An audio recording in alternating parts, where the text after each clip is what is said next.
force she's on, is she on the light side of the force or the dark side of the force? I just want to know. Is she based or is she cringe? I just want to know. Is she like on team?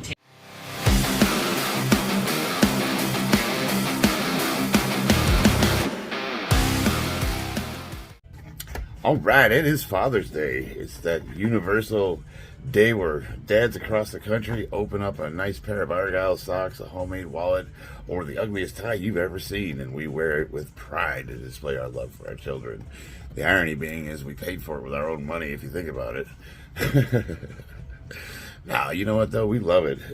Most of us, we don't expect anything. We don't want anything. I didn't even remember it was Father's Day, to be honest with you. They had to remind me, so I got no expectations. Dad gets to pick out the restaurant, and he can do whatever he wants today. And what I'm going to do is I'm going to find out what restaurant they want to go to, and we'll go to that. Food's food, you know what I mean? I'm just happy to spend time with the family. I do have to work today, though, unfortunately. We are on 7-10-hour shifts, and that's not a bad thing. I am not by no means complaining, because these kind of hours are feast or famine in construction, and you either get them in bunches or you don't. So if you don't take them when they're available, you lose out on a lot of money, and it's a really easy opportunity to get everything caught up and buy some of that other cool stuff that you maybe been putting off. The last time we worked a really huge plant shutdown, and it was 18-hour shifts a day for 3 weeks straight. I made so much money, I went out and bought a brand new GT Mustang. That was back in 2010. So, you see, I still have it parked in my driveway, too. It's only got 50,000 miles on it.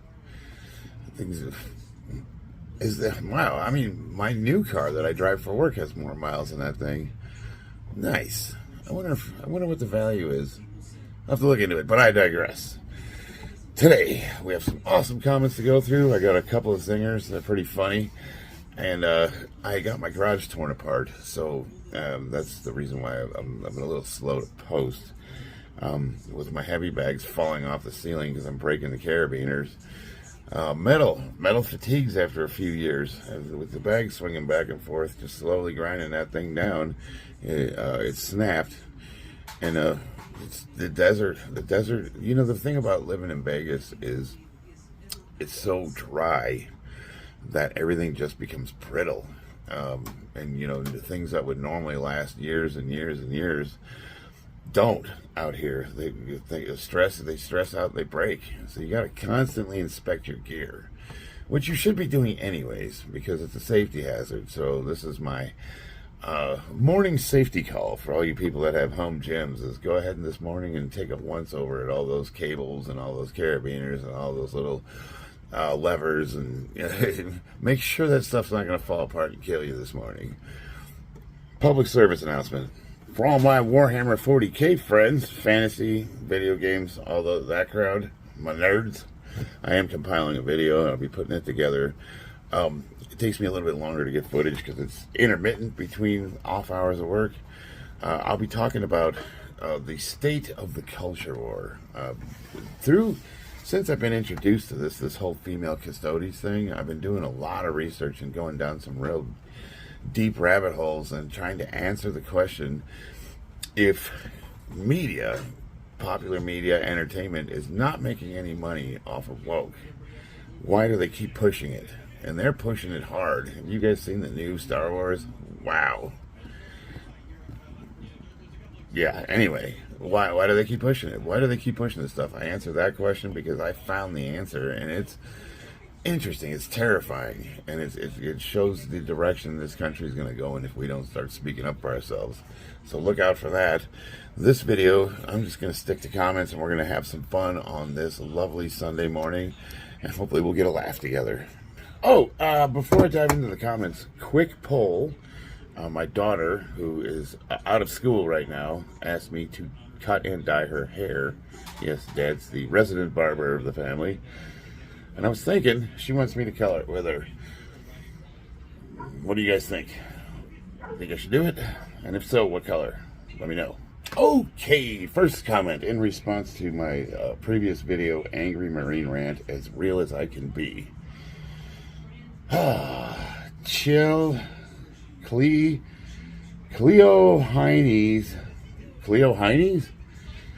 6658 says, your purpose is to serve. It's not over, you cunts. That's one sentence with no pronunciation or punctuation. Your purpose is to serve. It's not over, you cunts. Your purpose is to serve. It's not over, you cunts.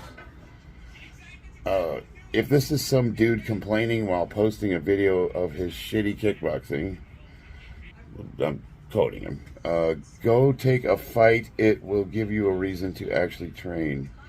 Fucking baby, volunteer with special needs kids. So I read this a bunch of times because there's no punctuation, so it's like a one run-around sentence, and I'm like, what is he saying? Because that's not what the video's about. And then it dawned on me. I had the opening, I open each video with like a little 20-second clip of me doing something. I broke my heavy bag.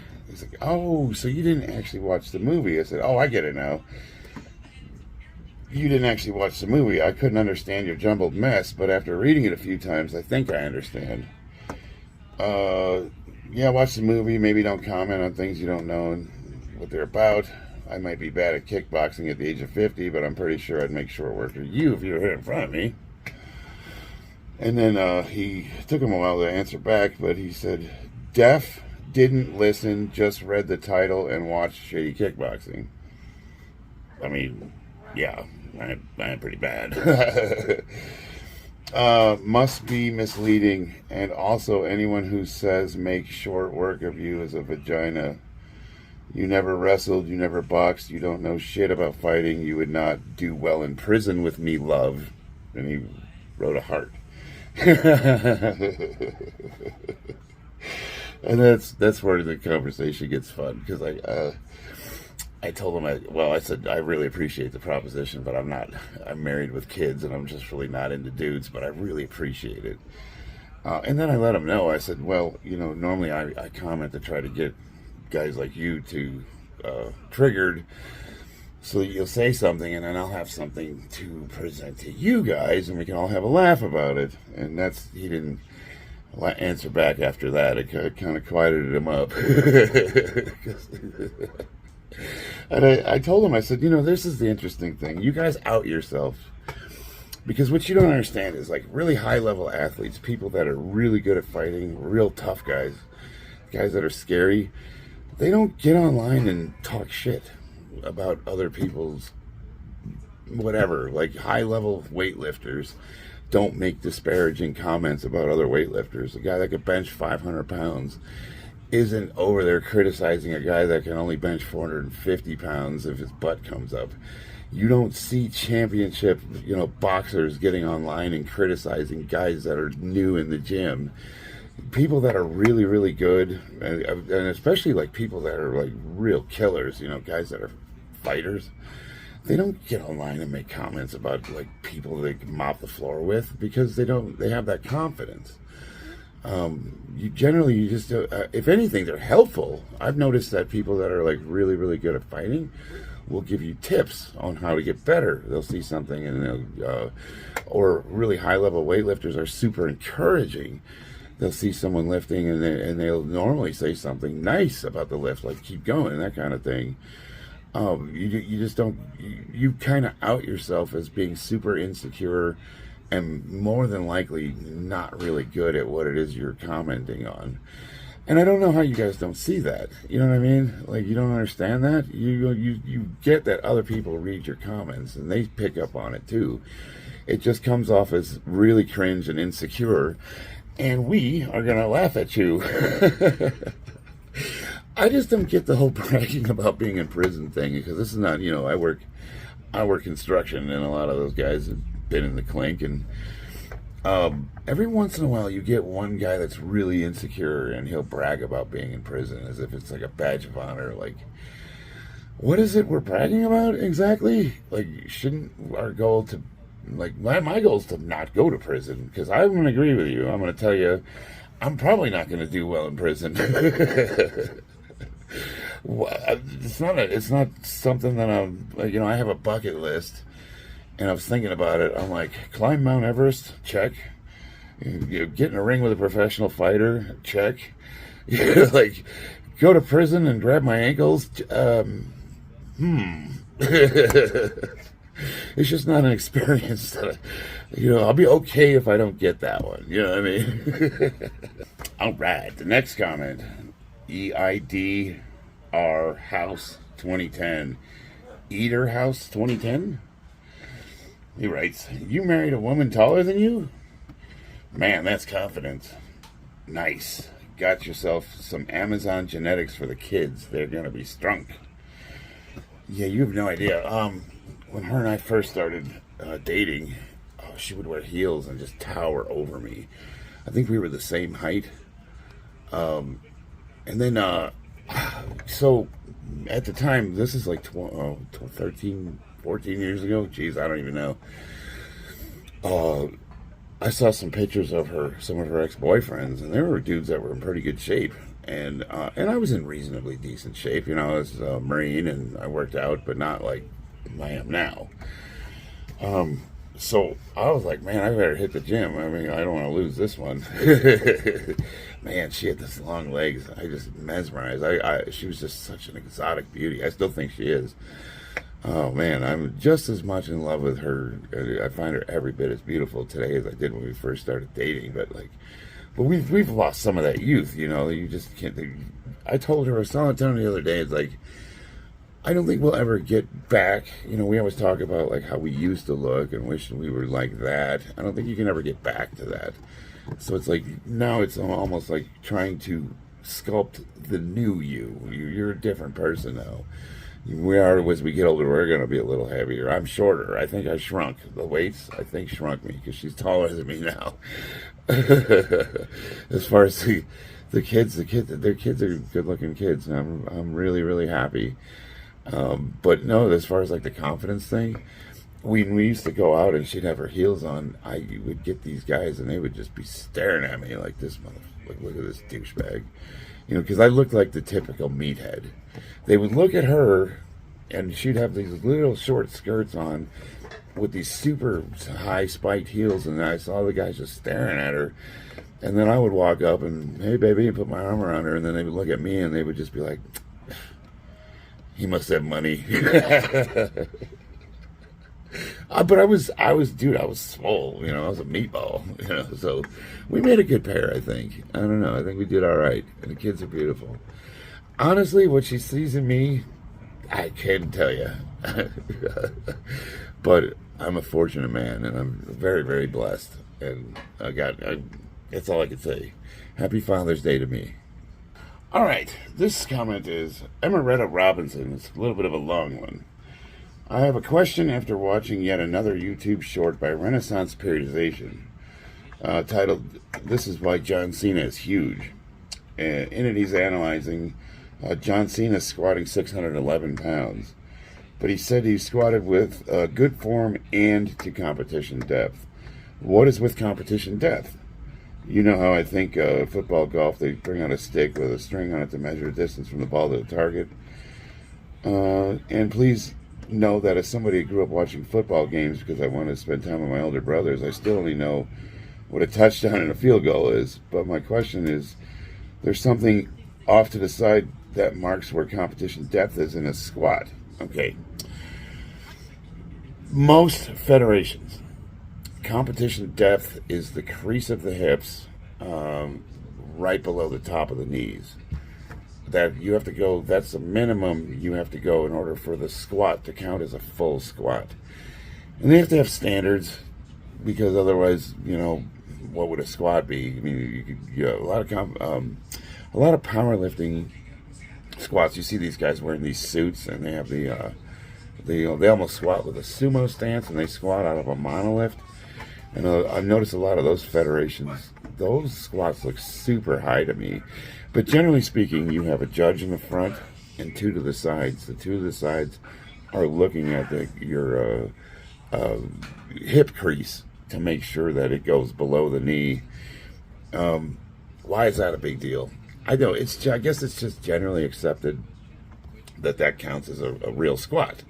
Anything less than that is a half squat or parallel. Or is that a big deal? No, I don't think so. I mean, I think for the average person going to the gym, if you're loading up 500 pounds and you squat to 90 degrees, you don't quite hit depth, but you're close. It's a squat. It's still super hard. But you post that online thinking like, wow, I hit 500 pounds today. Oh my Lord. Just get ready for the railing, because you got everybody's a coach online. Everybody's a competition judge, and they will crap all over your achievements. People like me who actually compete and have decent squats, we don't care. We're just happy that you hit that weight. You know, you'll get encouragement from us. Now, one of us might mention that just so you know what a competition squat is and how you can avoid the ire of the internet, competition judging crew. but we don't care. I don't think it's a big deal. No, we will start laughing at guys when you you get the gym bros will put an absurd amount of weight on the bar, and they'll walk it out and do like these quarter squats where they go down a couple inches and they're screaming at each other, and you see them in every gym too. Even the one I go to, when I rarely do go to it, there's always a guy in the rack that's barely doing squats, and they're all cheering him on. And same thing with bench. I notice like guys will do like half benches with 315 on it or whatever, and they I've even had some bodybuilders tell me you don't want to bench all the way to your chest, just go down halfway. And I'm like, I don't know if that's right, but I'm not going to argue with you. I mean, that's cool. You tell me you can bench 400 pounds, cool. I'm going to say you bench 400 pounds. Whether it counts or not, I don't personally care. I have no dog in the fight. What you bench is what you bench. Same thing with squatting. If anything, I'm going to try to be encouraging. I don't have an ego so fragile that I need to, crap on other people's hard work in order to make my mediocre lifts seem better than they actually are. It's just a non-issue for me. You know what I mean? Like I've never really cared what another person can lift or can't. What I do care about is progress. So if you're making progress, that's really all that matters. Measuring tape others' experience. I still don't know the Renaissance periodization guy's name. Dr. Mike Israetel. Name. And nowhere am I subscribed to his channel. You should be. He's good. I really like him. But I'm still amazed at how his vids get well over 100,000 views. The YouTube short I'm talking about is well over 1 million. And as far as John Cena is concerned, I never doubted he could lift. But what's cool about what John Cena has accomplished is that most professional wrestlers, football players, sports athletes, while they're very strong, to actually have like a legitimate competition squat like that, that's actually pretty rare. Like, I don't know if The Rock could put 600 pounds on his back and squat it to depth. I don't know. Maybe he can, but I would be surprised, to be honest with you, because a lot of the guys like that, they don't focus on heavy lifting like that. And Cena's legitimate. I've seen him do his lifts are all the standards, and he's a legitimately strong guy. Renaissance periodization, I'll give you my 2 cents. Dr. Mike Israetel, he's got a good channel. He's a wealth of knowledge. He's an actual PhD in sports medicine, and I think he runs a department at one of the universities. I think sometimes he's a little too all or nothing with the science-based training. Like, you either do it perfectly or you don't do it at all. But I think speaks to his mentality. I'm a little more like just grip and rip. Put the weight on, shut up, move it. The rest will take care of itself. I like to split the difference. So I believe in proper technique and improvement over time, but it's okay if you're not perfect. You know what I mean? It's like not a huge deal. But we want to work towards being perfect, if that makes sense. No, I actually follow a lot of his stuff, and I find him immensely informative, and I would suggest anybody check him out. The other guy I really like is Alexander Bromley. Him and I are more similar in the way we think about our approach to lifting, but Both of them are very cerebral and technicians in their own right. So definitely check them out. Yeah, Israel. If you're not subscribed to him, I would definitely sub to him, because if you want to get if you want to improve and you want to use YouTube to do it, he's definitely one of the ways you're going to be able to. All right, I think I'll end this video with a couple of comments that I got on my extreme deadlift short that I just posted. I was deadlifting off of 12-inch blocks using my trap bar. Tommy H5 says, "Good Lord, that's a deficit deadlift right there." And Andrew Haig 2489 says, "This guy's strong as shit and he can be funny too." Well, I appreciate that. I'm glad you think so. But more to that lift. So I've been experimenting with ways that I can do deficit deadlifts, and I like to do stiff leg. And ergonomically speaking, how can I make it as effective as possible and as easy mechanically speaking? Now, the trap bar is easy, but it's also 4 inches higher than our normal deadlift bar. So what do? You put 4-inch blocks on it, and it makes it as even as a normal bar, and then you can get some good carryover. Well, I just kept adding that deficit up until I got to 12 inches, and I couldn't go any farther, because when I was reaching down and grabbing the weight, I was so compressed, I couldn't inhale. I couldn't take a breath in, so that's as low as I could go. Then I got the thought, well, what if you started from a standing position? So you start from the stand, take your breath, and then lower it to the deficit position. And I thought, well, so I'd have to pull it out of the rack first. So I'd have to set my rack up, then stand on blocks, and then deadlift. So I might try that out just to see if I can get it a little bit lower. But yeah, so why deficit deadlift? Man, I'll tell you what, I actually think it's safer. It's safer for your back, because when you're already tightened in before you get to that extreme range, you can't work out with as heavy as weights because you're weaker in that range. But it's more effective, so you're using less weight and you're getting more work. Now, how do I know it's more effective? Well, this last competition, I was doing mostly deficit lifts at lighter weights, higher reps, and my 1 rep max went up for competition. So I have anecdotal evidence to prove that it's effective, and I'm going to keep doing it until it proves me otherwise. And they're just kind of, sometimes it's just fun to change things up. I think it's just better for you all around. Anytime you can extend the range of motion.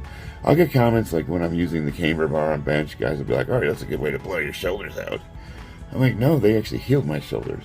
Like when you extend the range of motion and you go nice, slow, and controlled, you are actually making yourself stronger. You're bulletproofing yourself. I think where the danger comes in is people associate their normal lifting with that extreme range of motion, and in their mind, the first thing you think of is like, well, if I tried that, I'd probably blow my shoulders out. Yeah, you probably would if you're just ego lifting and you grabbed a bar with an additional 4-inch range of motion and just started slamming them. Or if you were just sloppily getting under a deadlift bar and throwing the weight around. It's like, no, we're controlled. We control the tempo. We keep our cores tight. We actually think about the lift when we're doing it. And I would say that's 90% of it right there. It's just tempo and control of the lift. If all you did right now is just change the tempo at which you're lifting, all you guys that are lifting heavy right now in the gym, if all you did was just change the tempo and slow down the eccentric, 1, 2, and then push, 1, 2. Same thing with squats, same thing with deadlifts. If that's all, the only change you make, you're going to blast through every single plateau you have, and you're going to PR all 3 lifts. In 4 weeks, you'll be the strongest you've ever been. You're welcome. Happy Father's Day. I'm going to get back to it, wake my family up, get them going. I love you guys. I will see you on the battlefield.